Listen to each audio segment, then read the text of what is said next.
Retired Brigadier General Godwin Alabi-Isama joins us now, and it's talking about tragedy of victory. Of course, you know, there have been some reactions here and there, but I guess we had to drag you out from your recuperation from that lunch, but I'm sure it will be a worthy one. Thank you for coming on this morning, by the way. Thank you. Good morning, and good morning, viewers.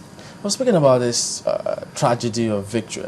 I saw this tweet coming through from, Godwin, who was talking about, well, yes, he's read my command, Joy Ode as well, but tragedy of victory, he likes to know about this book, Tragedy of Victory. Thank you. The book is 670 pages. It has 450 war pictures. Some of them I duplicated because of emphasis. I did not want people to start flipping back and flipping forward. Oh, okay. It has 35 maps. It has 19 documents of the war.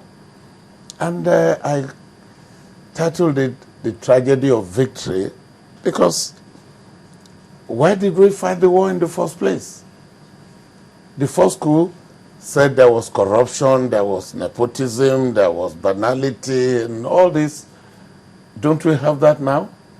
Those ones that were killed, the people that were killed in the coup, where are their estates? Who are the people who have the estates today? On the day of the launch, I brought an old man. I knew him since I was 18 years old at Ibadan. Baba Akinkunmi. He designed the national flag. The man could barely feed himself. How much does it cost for this country to look after a person like that? You see, it's not only because we'll be looking after that person, but because of the effect in the psyche of our children that if they try, if they do something nice for the country will look after them. Is the country looking after anybody today? Many of my soldiers and officers, I brought them to the stage on the day of the launch. For instance, Major Salahu, and only 2,600 naira as his pension every month.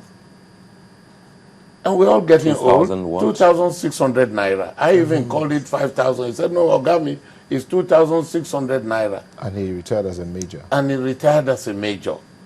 Now, when they're sick, as we're all getting old, those in Ibadan and big cities, there are hospitals and clinics.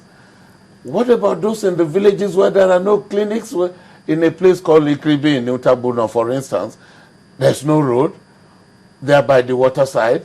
It's waterlogged every day. And there is no clinic. There's just nothing in there. In fact, you can't get telephone there. There's no government presence. So a retired soldier in a place like that, which hospital will he go as he's getting older?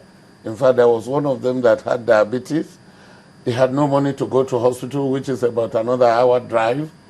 And not only that, he didn't have money to go and collect his pension, which probably would be like 500 naira or something. He couldn't get there. And those who got there didn't get the money, they couldn't come back. They became beggars. They're all over the place in this country. Who are the people that own the houses? The officers. Where are the houses of the men?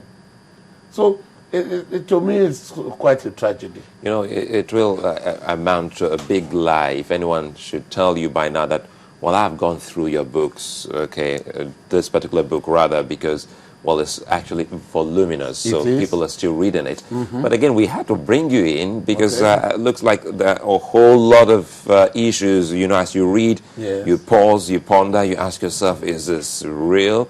And for some, they confuse it, and maybe, perhaps you should expatiate more. Is this book about any individual per se, or about so many issues on the Nigerian Civil War?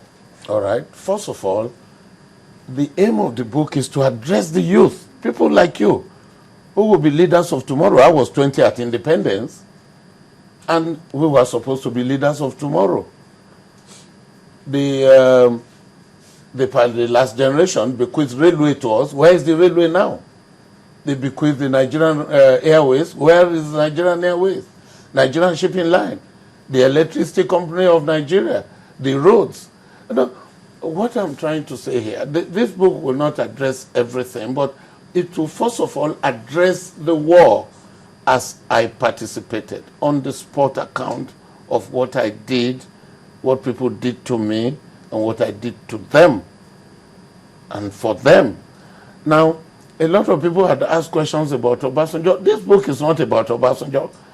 It's about his work. He wrote a book titled My Command. And